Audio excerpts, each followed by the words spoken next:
जय हिंद दोस्तों, नए ऑनलाइन क्लास में आप सभी का स्वागत है। आज हम लोग सीटेट का जहां से छोड़े थे उससे आगे हम लोग पढ़ेंगे। देखिए सवाल क्या है। सवाल है, 3 क्रमागत पूर्णांक इस प्रकार हैं कि जब उन्हें बढ़ते क्रम में क्रमशः 3, 5 और 2 से गुना किया जाता है तो उनका योग 99 होता है। पहले और तीसरे पूर्णांक का योग क्या होगा? कहने का मतलब पहला और तीसरा का योग ज्ञात करने के लिए बोल रहा है। तो चलिए हम लोग बनाते हैं। 3 क्रमागत है लिखा हुआ। 3 क्रमागत का मतलब लगातार। तो मान लीजिए पहला क्रमागत हम लोग ये सवाल बना रहे हैं। पहला क्रमागत x, दूसरा क्रमागत x प्लस 1, तीसरा क्रमागत x प्लस 2। x पहला, दूसरा x प्लस 1, तीसरा x प्लस 2 लिखा हुआ है। फिर देखिए 3, 5, 2 से गुना किया जाए, मतलब इन सब में गुना करना है। x में कितना से गुना करना है? 3 से। फिर इन सब का योग दिया हुआ है कितना? 99 में। तो फिर x प्लस 1 में गुना करना है, फिर प्लस 2 से x प्लस 2 में गुना करना है, बराबर कितना के है? 9। कहने का मतलब ये 3 जो है क्रमागत संख्या, तीनों का इस सब से गुना करके 3, 5, 2 से गुना करके इन सब का योग कितना है? 99। अब क्या करेंगे? ये हो जाएगा गुना करने पर 3x, यहाँ से जब सॉल्व करेंगे तो ये 5x, ये 5 प्लस ये 2x, ये 2 4 बराबर 99। अब देखिए 3x, 5x और ये 2x कितना हो जाएगा? ये 10x, यहाँ से ये आ जाएगा 9 बराबर 99। अब देखिए इस 9 को उस तरफ ले जाइए तो हो जाएगा कितना? 10x बराबर 99 माइनस 9। अब घटाइएगा तो कितना होगा? 10x 90, 0 से 0, x का मान कितना आ गया? 9। जब x का मान 9 आ गया तो यहाँ से देखिए कितना है x, और यहाँ पे देख लीजिए समझ में आ जाए। पहले और तीसरे का पूर्णांकों का मूल योग ज्ञात करना है। तो पहले और तीसरे का मूल योग ज्ञात करना है, तो ज्ञात कीजिए। तो कितना? पहला कितना है? x, तो पहला 9 प्लस दूसरा कितना है? x plus 2।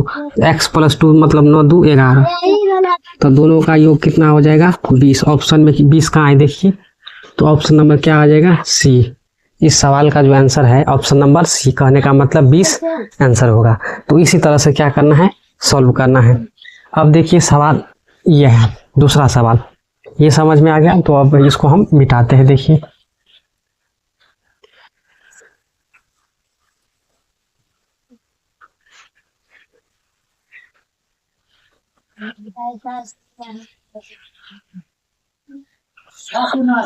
अब ये देखिए, यदि x वह न्यूनतम संख्या है जिसे 995 में जोड़ने पर वह एक पूर्ण वर्ग बन जाता है, मतलब इसमें कितना जोड़े कि एक पूर्ण वर्ग बन जाए, तो 3x प्लस 2 का मान किसके बराबर?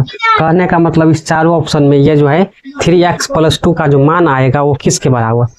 तो इस तरह के सवाल में आपको गेस कीजिएगा जो इसके करीब किसका स्क्वायर है। तो देखिए अब ये सॉरी यहाँ पर ये नहीं है, यहाँ पर 5। अब देखिए ये कितना है? 9 5 5 955। कहने का मतलब 955 है। तो 955 के करीब सोचिए, तो 30 का कितना होता है? 900। अब 31 का सोचिए, तो अगर हम 31 का स्क्वायर देखें, 31 का स्क्वायर, तो 31 का स्क्वायर जो होता है 961। कितना होता है? 961। अब देखिए 961 से कितना है कम? अगर देखा जाए तो ये -6 कम है। इसका मतलब अगर हम 6 इसमें जोड़ दें तो क्या होगा? ये निकल जाए। तो x का मान यहाँ से कितना आ जाएगा? 6।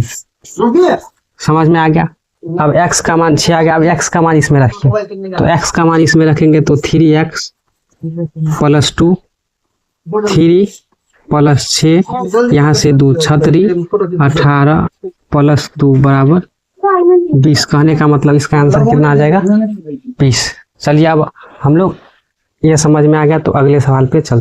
अब देखिए सवाल 3 क्या है? पूर्णांक को 1 से 100 तक के द्विअभाज्य मध्य अभाज्य युग्मों की संख्या क्या है? कहने का मतलब 1 और 100 तक के द्विअभाज्य मध्य अभाज्यों की संख्या। द्विअभाज्य करने का मतलब लगातार दो जिसका डिफरेंस 2 के करीब है। जैसे चलिए हम लोग मान लेते हैं, ऐसे 3 नंबर सवाल है। पहला दो अभाज्य संख्या, उसके बाद ये 3, 5, 7, 11, 13, 17, 19 इस तरह से होता है। 19 के बाद 23, 29, 31, 37, उसके बाद 41 और यहाँ से 43, उसके बाद 47, उसके बाद 53, उसके बाद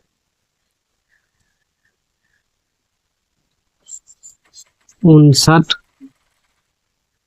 59 के बाद 61, 61 के बाद 67, 67 के बाद 71, 73, 77 नहीं, 79, 83, उसके बाद 89, 87 नहीं, 89, उसके बाद 93, 97। तो इस तरह से है। कहने का मतलब जिसका डिफरेंस कितना है, तो एक साथ, ये एक साथ, फिर ये आपको एक साथ, ये दिख जाएगा एक साथ। इस तरह से ये 41 और ये एक साथ।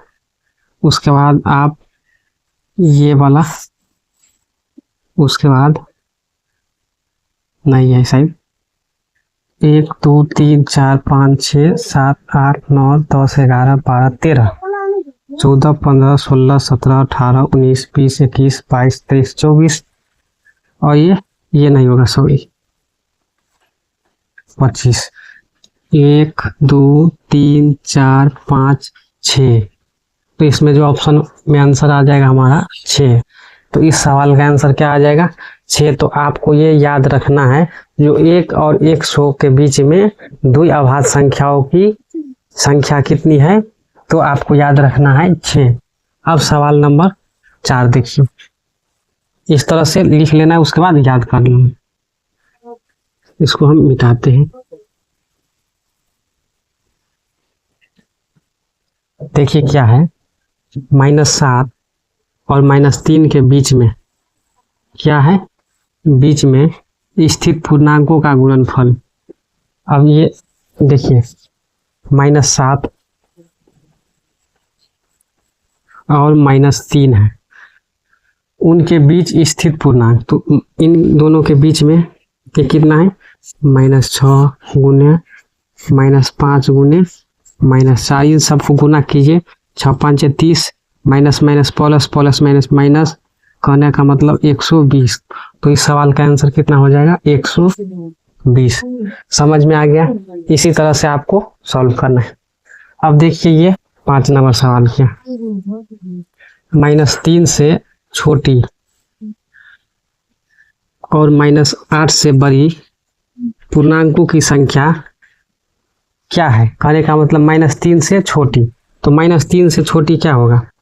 -4, -5, -6, -7 और -8 से बड़ी, तो -8 से ये सब क्या है? बड़ी है। तो कहने का मतलब कितना? 1 2 3 4, तो इसमें ऑप्शन नंबर सी हमारा सही हो जाएगा। तो इसी तरह से क्या करना है, सॉल्व करना है। अब देखिए सवाल नंबर 6 क्या है, निम्नलिखित में से कौन सा कथन सत्य है। मतलब इसमें बोल रहा है जो 4 ऑप्शन है इसमें कौन सा कथन जो है चारों में से सही है। देखिए पहला क्या है, प्रत्येक पूर्ण संख्या एक प्राकृतिक संख्या होता है। अब सोचिए जरा, प्रत्येक जितना भी पूर्ण संख्या है क्या सब प्राकृतिक संख्या होता है। तो पूर्ण संख्या किसे बोलते हैं, तो पूर्ण संख्या प्राकृतिक संख्या में 0 को शामिल कर देते हैं तो उसे हम लोग पूर्ण संख्या बोलते हैं।